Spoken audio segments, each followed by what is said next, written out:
മഹേഷ് പണിക്കർ ഇത് നോക്കിപ്പോ തന്ത്രി ഒരു അഗ്നിപരീക്ഷ നേരിട്ടിരിക്കുന്നു എന്നുള്ളതാണ്. ഈ 41 ദിവസം ജയിൽവാസം അനുഭവിച്ചത് അവിടുത്തെ വിശ്വാസത്തിന് വേണ്ടിയിട്ടാണ്, അവിടെ ഉണ്ടാകാൻ പോകുന്ന മാറ്റങ്ങൾക്ക് വേണ്ടിയാണ് എന്നുള്ളതാണ് ശ്രീ രാഹുൽ ഈശ്വർ അടക്കം പറയുന്നത്. ഇത് അതായത് നിയമപ്രക്രിയയ്ക്ക് വിധേയനായി ജയിലിൽ പോയി തിരികെ വന്നു, ജാമ്യം കിട്ടി എന്നുള്ളതാണ്. പക്ഷേ അങ്ങ് പറയുന്നതിന് ഘടകവിരുദ്ധമായ രണ്ടുപേർക്കും വിശ്വാസത്തിൻ്റെതായ രണ്ടഭിപ്രായങ്ങൾ ഉണ്ടാകും.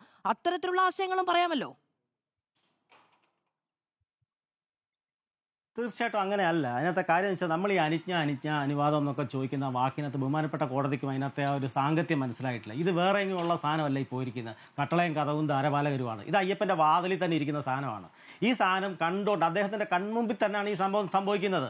ഇത് അദ്ദേഹം അറിഞ്ഞില്ല. ഇതിനകത്ത് സത്യം പറഞ്ഞാൽ അദ്ദേഹം ഒപ്പിട്ടില്ലെങ്കിലാണ് എന്നെ സംബന്ധിച്ചൂടെ ഗുരുതരമാണെന്ന് ഞാൻ പറയുന്നത്. കാര്യം അതിനകത്ത് യാതൊരു അസഭാവികതയില്ല. അദ്ദേഹം അവിടെ ഒപ്പിട്ട് കൊടുക്കും. മകസറിൽ ഒപ്പിട്ട് എന്താ കുഴപ്പം? ഇവ ഉണ്ണികൃഷ്ണൻ പോറ്റി പുള്ളിയെ പറ്റിച്ചതാണെങ്കിൽ പുള്ളി ഒപ്പിട്ട് കൊടുക്കും. പക്ഷേ ഇത് പുള്ളിയും കൂടെ അറിഞ്ഞാണെന്നുള്ള രീതിയിൽ ഈ ഒപ്പിട്ടില്ലെങ്കിലുള്ള കാര്യം വരുന്നുള്ളൂ. അതിന്റെ സംഗതി നമ്മൾ മനസ്സിലാക്കണം. അദ്ദേഹത്തിന് അനുവാദമില്ലാതെ നമ്മുടെ കഥക് തന്നെ 4 പ്രാവശ്യം ഇളക്കി, കട്ടള ഒരു പ്രാവശ്യം ഇളക്കി.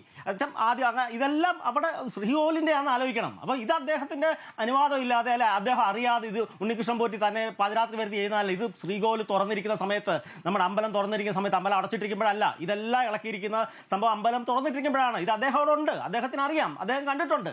അപ്പം ഇതിനകത്ത് ഒപ്പിട്ടില്ലെങ്കിലാണ് കൂടുതൽ അസ്വാഭാവികത. അതാണ് നമ്മൾ മനസ്സിലാക്കേണ്ടത്. ഒപ്പിട്ടിട്ടില്ല എന്ന് പറയുന്നു. അപ്പം യഥാർത്ഥത്തിൽ പുള്ളിയെ ഉണ്ണികൃഷ്ണൻ പോറ്റി പുള്ളിയെ പറ്റിച്ചതാണ്. ഇത് അദ്ദേഹത്തിനോട് കറക്റ്റായിട്ട് ഇത് പണിയാൻ കൊണ്ടുപോകാന്നൊക്കെ പറഞ്ഞ് കൊണ്ടുപോയി, അല്ലെങ്കിൽ കയറിയതിന് പരിഹാരം ഉണ്ടാക്കാന്ന് പറഞ്ഞ് കൊണ്ടുപോകുമ്പോഴത്തേക്ക് പുള്ളിക്ക് അതിനകത്ത് അറിയത്തില്ലെങ്കിൽ പുള്ളി ഉറപ്പായിട്ട് ഒപ്പിട്ട് കൊടുക്കും അതിനകത്ത്. അപ്പോൾ പുള്ളിക്ക് ഇതിനകത്ത് എന്തോ ഗുരുതരമായ പ്രശ്നം ഉണ്ടെന്നുള്ള അതൊക്കെയാണ് ഇതിനകത്തെ നമ്മുടെയൊക്കെ സംശയങ്ങൾ. അപ്പം ഇതിനകത്തെ അനുജ്ഞയുടെ കാര്യമോ അനുവാദത്തിൻ്റെ കാര്യമോ അദ്ദേഹത്തിൻ്റെ രീതിയിൽ പറഞ്ഞിട്ട് കാര്യമില്ല. പിന്നെ കഴിഞ്ഞ ദിവസമൊക്കെ രാഹുൽ ഈശ്വർ പറയുന്നുണ്ട് ഞാൻ എന്തോ ബ്രാഹ്മണ വിരോധം കൊണ്ട് ഇതൊക്കെ പറയുന്നു, തന്ത്രിയോടുള്ള എന്തോ എൻ്റെ വർക്കൊക്കെ കിട്ടാത്തതുകൊണ്ട് ഇത് പറയുന്നു, അല്ലെങ്കിൽ മറ്റെന്തോ ഇതൊക്കെ ഇത് ചെയ്യുന്നൊക്കെ രീതിയിലുള്ള വർത്തമാനങ്ങൾ വന്നു. അപ്പം എനിക്ക് അങ്ങനെയൊന്നും ഇല്ല. ഇതിനകത്ത് ഞാൻ കഴിഞ്ഞ 10-30 കൊല്ലമായിട്ട് ശബരിമലയിലെ ധാരാളം വർക്കുകൾ ചെയ്യുന്നുണ്ട്. എൻ്റെ അച്ഛൻ്റെ മരണശേഷം അവിടുത്തെ പ്രധാനപ്പെട്ട 18 അമ്പലത്തെ മുകളിലത്തെ സ്ട്രക്ചർ, ഇപ്പോഴത്തെ നവഗ്രഹ ക്ഷേത്രം, പിന്നെ അവിടെ ഒരു 1 ലക്ഷം സ്ക്വയർ ഫീറ്റോളം അവിടെ കിടക്കുന്ന കരിക്കൽ ഭാഗിയിരിക്കുന്നത്. അപ്പം അങ്ങനെ കലാകാലങ്ങളിൽ അവിടുത്തെ നിർമ്മാണ പ്രവർത്തനം നടക്കുമ്പോഴത്തേക്ക് ഇവരുടെ ഈ കൂട്ടുകെട്ടിൻ്റെ ഇപ്പോൾ കുറുപ്പെന്ന് പറഞ്ഞ് വലിയ രീതിയിൽ പറഞ്ഞു. ഇദ്ദേഹം നവഗ്രഹ ക്ഷേത്രത്തിന് വേണ്ടി പിരിച്ചിരിക്കുന്ന മരങ്ങൾ എവിടെ, അതിനുവേണ്ടി പിരിച്ചിരിക്കുന്ന കോടിക്കണക്കിന് രൂപ എവിടെ? ഇതൊന്നും നവഗ്രഹ ക്ഷേത്രം എന്നിട്ട് ഇപ്പം ഞാൻ ദേവസ്വം ബോർഡിൻ്റെ ടെൻഡറിൽ കൂടെ ചെയ്തത്. എനിക്ക് ഇതുവരെ പൈസ കിട്ടിയിട്ടില്ല. ദേവസ്വം ബോർഡ് അതിൻ്റെ പ്രോസസ്സിംഗ് നടക്കും. പക്ഷേ ഇവർ ഇതുപോലത്തെ ഒരുപാട് പരിപാടികളുണ്ട്. ഇതൊക്കെ കറക്റ്റ് കണ്ട് ബോധ്യപ്പെട്ടിട്ടാണ് ഇതൊക്കെ നമ്മൾ പറയുന്നത്. അല്ലാണ്ട് നമ്മൾ ചുമ്മാ വന്ന് കയറി പറയുകയല്ല. നമ്മുടെ ഇത്ര നാളത്തെ എക്സ്പീരിയൻസിനകത്തുനിന്ന് ഈ ഒരു കൂട്ടുകെട്ട് ഉണ്ണികൃഷ്ണൻ പോറ്റി ഉൾപ്പെടെയാണ് നവഗ്രഹം സ്പോൺസർ ചെയ്തത് ആ ക്ഷേത്രം. അവരതിന് വേണ്ടി പൈസ പിരിച്ചിട്ടുണ്ട്, പലയിടത്തും പണിതും വെച്ചിട്ടുണ്ട്. അന്വേഷിക്കൂ രാഹുൽ ഈശ്വർ, ഗ്രൂപ്പിനോട് തന്നെ ചോദിക്കൂ അദ്ദേഹം എത്ര അതിന് വേണ്ടി മേടിച്ചിട്ടുണ്ടെന്ന്. എന്നിട്ട് രാഹുൽ ഈശ്വർ ബോധ്യപ്പെട്ടിട്ട് ഒരാളെ പറ്റി ക്രെഡിബിൾ അയാൾ കൊടിമരം പണിയാൻ അവിടെ വന്നു. ബാക്കിയുള്ള ഓരോരോ നിർമ്മാണം അയാളുടെ ഓഫീസ് കഴിഞ്ഞ ഈ പ്രശാന്തിന്റെ കാലത്ത് അയാളുടെ ഓഫീസ് ദേവസ്വം ബോർഡ് പ്രസിഡന്റ് അപ്പുറത്ത് ഓഫീസ് ഉണ്ടായിരുന്നു.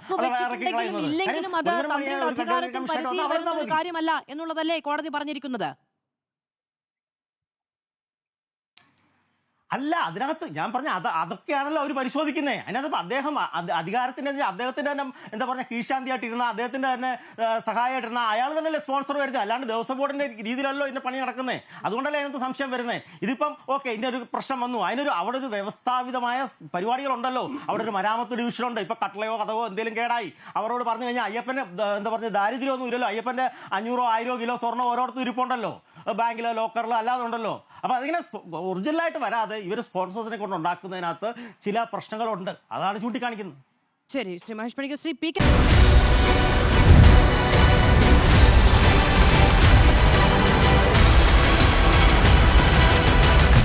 ഡിബേറ്റ് വിത്ത് മാധു സജി.